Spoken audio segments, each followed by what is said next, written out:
सत्य सह्याद्री, सर्वसामान्य जनतेचा बुलंद आवाज, अचूक निर्भीड सडेतोड।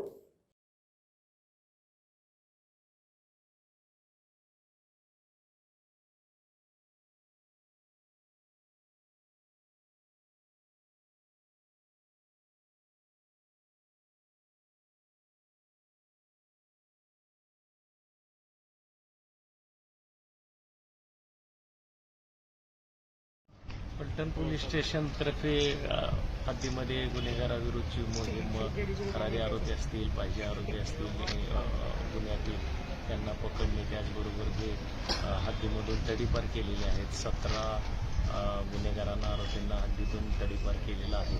त्या तडीपारीमधील काही आरोपीमधून अजून हद्दीमध्ये येत असल्याबाबत आम्हाला गोपनीय माहिती मिळालेली होती। त्या अनुषंगाने आमचे गुन्हे शोध पथकाचे अंमलदार यांना योग्य त्या सूचना देऊन हद्दीमध्ये गोपनीयरित्या पेट्रोलिंग करून अशा तडीपारांना पकडण्याबाबत सूचना दिल्याप्रमाणे आतापर्यंत ह्या वर्षी 3 तडीपारी इस्मांना पकडून कायदेशीर कारवाई त्यांच्यावरती करण्यात आलेली आहे। त्याचबरोबर आज रोजी तडीपारी इस्माला पकडून आताच गुन्हे शोध पथकाच्या अंमलदारांनी आणलेले आहे। त्याच्यावरती गुन्हा दाखल करून योग्य ती कायदेशीर कारवाई करण्यात येत आहे। ताज्या बातम्या, सखोल विश्लेषण, विशेष मुलाखती पाहण्यासाठी सत्य सह्याद्री YouTube चॅनल सबस्क्राइब करा आणि हो, बेल आयकॉन दाबायलाही विसरू नका।